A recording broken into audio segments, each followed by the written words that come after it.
Yes ఇక వాతావరణం గురించి మాట్లాడడానికి మా ప్రతినిధి ఏడుకొండలు పాలకొల్లు నుంచి లైవ్ లోకి వస్తారు. ఎస్ గుడ్ మార్నింగ్ ఏడుకొండలు.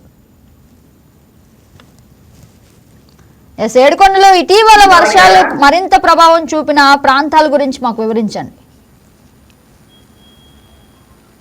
గత 2-3 రోజులుగా ఉత్తరాంధ్రతో పాటు రాష్ట్రంలో పలు ప్రాంతాల్లో వర్షాలు అయితే కురిశాయి.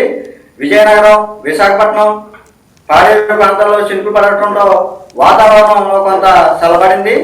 అలాగే విజయనగరం జిల్లా, అల్లూరు సీతారామరాజు జిల్లా, గిరిజన ప్రాంతాల్లో కూడా వర్షాలు అయితే నమోదయ్యాయి. గోదావరి పరిసర ప్రాంతాల్లో రాజమండ్రి, కొవ్వూరు, అమలాపురం ప్రాంతాల్లో స్వల్ప వర్షాలు కురిసినట్లు సమాచారం. రాయలసీమ జిల్లాలో కర్నూలు జిల్లా, అనంతపురం జిల్లాలో కొన్ని మండలాల్లో అకస్మాత్తుగా వర్షాలు వచ్చినా కొన్ని చోట్ల అయితే ఎండ తీవ్రత ఎక్కువగానే ఉంది. గత 2-3 రోజులుగా వాతావరణంలో అయితే మార్పులు చోటు చేసుకున్నాయి కదా.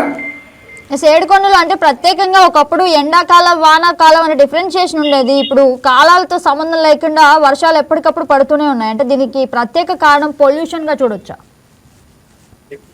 ఇది ముందుగా చెప్పాలంటే పొల్యూషన్ ఎక్కువైపోయిందండి. రాష్ట్రంలో పొల్యూషన్ బాగా పెరిగిపోయింది. పచ్చదనం అనేది లేదు.